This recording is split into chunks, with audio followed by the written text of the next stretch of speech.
Zdravo, ja sam Bojana, za vas koji ste prvi put sa mnom, dobrodošli na moj kanal, za vas koji me pratite već duže vreme, tu ste sa mnom, hvala vam što ste tu i dobrodošli nazad. U ovoj epizodi želim da se dotaknem jako bitne, ja mislim goruće teme kada je ishrana za insulinsku u pitanju, posebno kada se govori o LCHF, a to su grupe namirnica. Želim da se dotaknem svega, pa krenut ćemo od one koje je možda najintrigantnija u neku ruku, a to su ugljeni hidrati. Povezuje se nekako priča kada se čuje LCHF, da to automatski negde znači da se ugljeni hidrati isključuju iz ishrane. Međutim, LCHF to je low carb, high fat, odnosno nizak unos ugljenih hidrata, a visok unos masti. Ovo uopšte ne znači da se ugljeni hidrati isključuju, samo se biraju ugljeni hidrati koji su u ovom slučaju bolji izbor kada je insulinska u pitanju.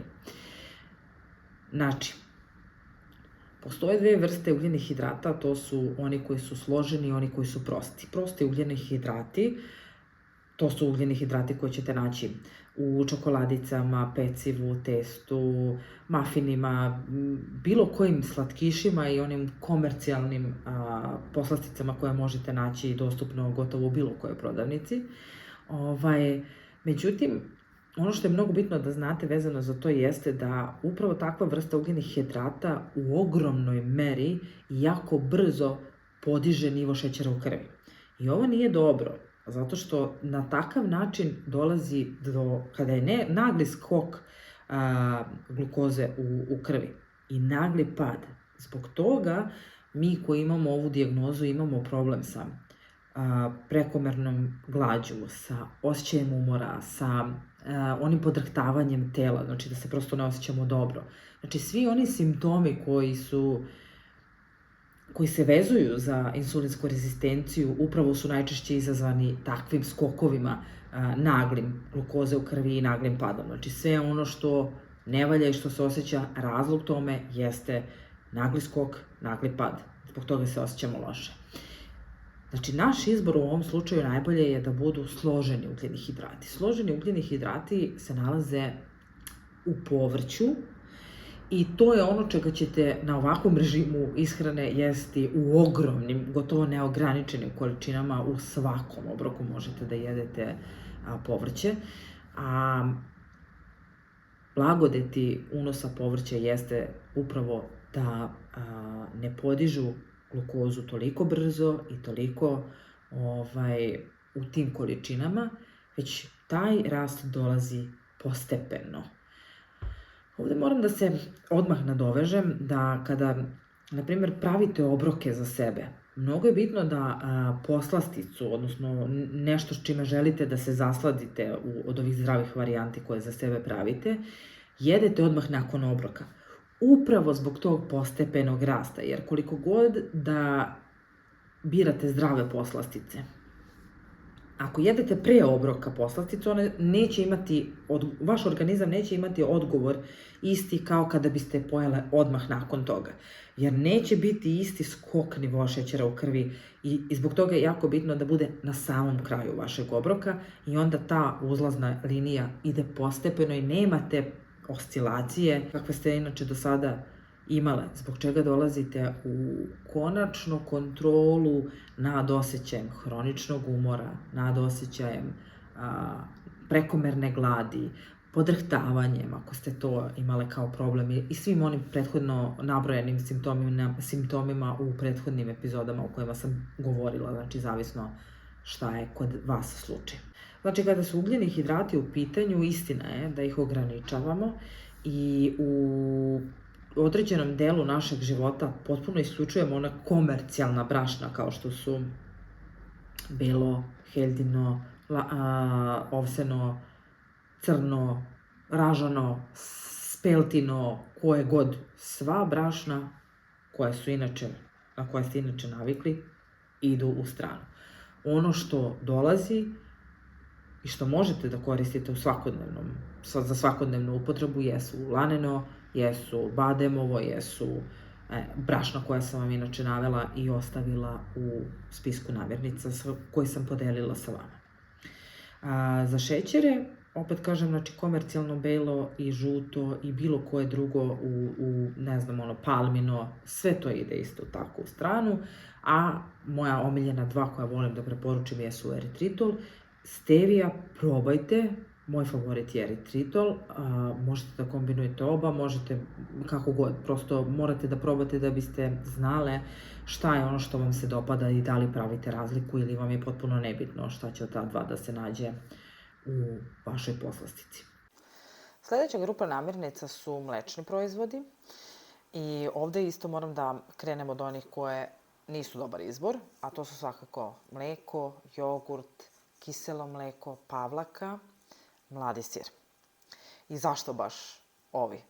Zato što u mladim proizvodima, odnosno u mleku i mladom siru, najviše ima laktoze. Laktoza je u stvari vrsta mlečnog šećera, a kao što smo rekli, šećer je razlog zbog kojeg u ogromnoj meri se oslobađa glukoza, a samim tim i insulin. Znači, to je nešto što želimo da izbegnemo.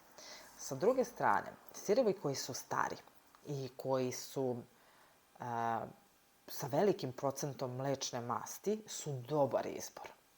Jer što duže dolazi do vrenja, taj nivo laktoze u određenom mlečnom proizvodu nestaje, smanjuje se i onda samim tim može da bude dobar izbor.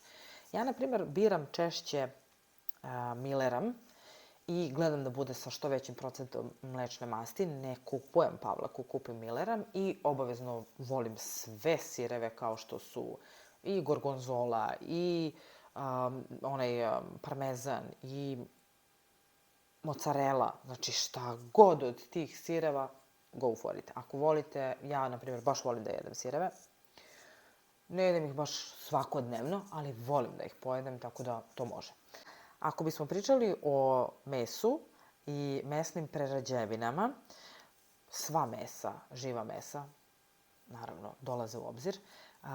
Opet nekako, ako imate priliku, birajte da to bude domaće, prosto da budete sigurniji šta jedete.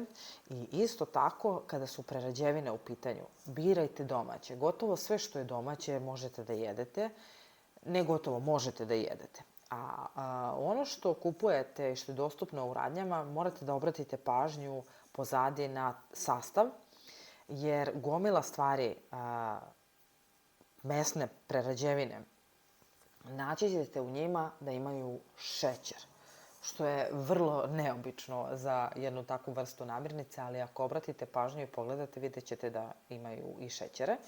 Tako da samim tim znate da je to prošlo ko zna kakve procese obrade da bi se našlo na vašem stolu, pa to pokušajte da maksimalno izbegavate.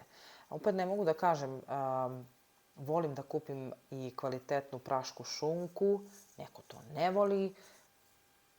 Znači, ja nisam tu da budem, ja konkretno ne vodim računa baš svaki put da to bude perfektno 100%. Znači, biram uvek da to bude, imamo priliku da kupimo domaće, moji imaju domaće pa to jedemo, ali s vremena na vreme, kada sam u prilici ili u neprilici, kako god, dozvolim sebi da kupim kvalitetnu pršutu ili suvi vrat ili nešto tome slično, ili prašku šunku. Volim da je pojedem.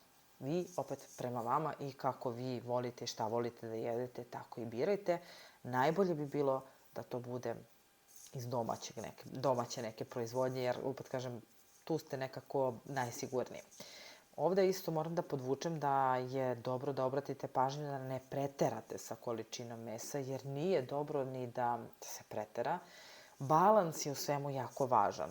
LCHF ishrana nije mesna dijeta, ako je to tako neko naziva, i ja uopšte tako ne pristupam ovakvom režimu ishrane, posebno kada je rešavanje insulinske rezistencije u pitanju. Znači, ne postoji ishrana, ni jedna, koja će učiniti čudo u smislu da će vam rešiti sve probleme trajno i da vam više nikada neće biti potrebna. Znači, to ne postoji. Postoji ishrana kojom ćete na najbolji mogući način živeti vi u skladu sa dijagnozom koju imate, tako da držite stvari pod kontrolom vi, a ne obrnuto da bude da dijagnoza u stvari sutra bude i prognoza, je li tako? Znači, u tome je razlika. Ozloglašene masti, koje ne znam, eto nekim čudom, u spisku namirnica, one u koje smo mi učili u školi, su se našle kao najmanje poželjne, a u stvari su jedine koje će učiniti da se osjećate sito i jedine koje će vam najviše pomoći da sredite stanje koje imate kako sa insulinskom rezistencijom, tako i sa ostalim hormonima. Opet kažem, ne treba nikako nikada preterivati. Moj izbor kada su masti u pitanju jesu maslac. Našla sam jedan mnogo dobar domaći, zove se Nebo, čini mi se.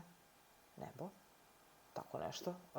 Postoji više različitih ukusa. Ja sam probala onaj običan kao samo slani. Potpuno sam oduševljena. Znači, nisam lepše, čini mi se, probala nikada. Ali to je nešto što će se kod mene uvek naći u kući.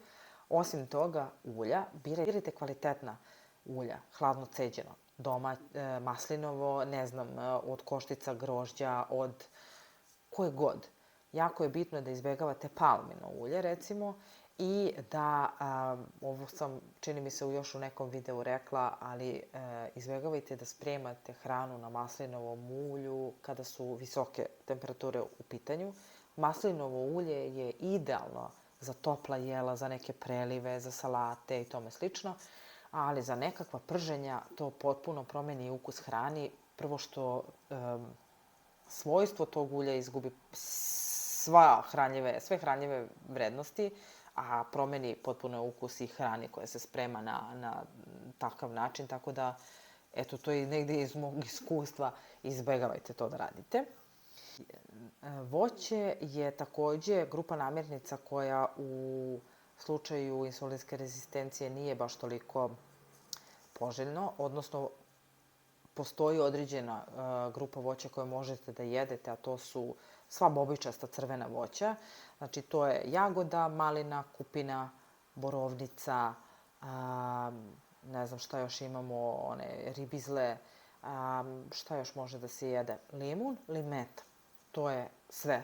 Sve ostalo, posebno u početku, potpuno izbegavajte.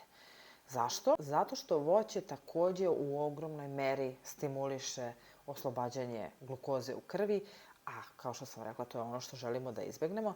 Međutim, ne mora to da bude stalno. Znači, kada nakon nekog vremena primene LCHF ishrane, kada već postajete sigurni u tu vrstu, u ishranu kao takvu, da prosto znate gde ste što se tiče dijagnoze, što se tiče svih ostalih stvari koje ste stavile pod kontrolu, možete sebi nekada da dozvolite da pojedete i nešto drugo. Ovo je nešto što su mi često žene kroz rad sa njima govorile da im je nekada nedostajalo voće. Čak se u određenim fazama i preporučuje. Ali o tome ću pričati u nekom drugom videu. Šta nam je još ostalo od grupe namirnica? Znači, govorila sam o ugljenim hidratima, proteinima, o mlečnim proizvodima, o voću. Ono što sa sigurnošću mogu da kažem da možete da gotovo 100% jedete jeste povrće. Sva vrsta lisnatog povrća, zelenog povrća je dobrodošla. Tikvice i tome slično isto. Ono što je za izbegavanje od povrća jeste krompir, znači to je nešto što treba da se izbegava. Gotovo sve drugo samo izvolite. Maksimalno obogatite vaš jelovnik tako što ćete upravo kombinovati više grupa namirnica u jednom tanjiru, da to i na oko izgleda lepo, da bude šareno.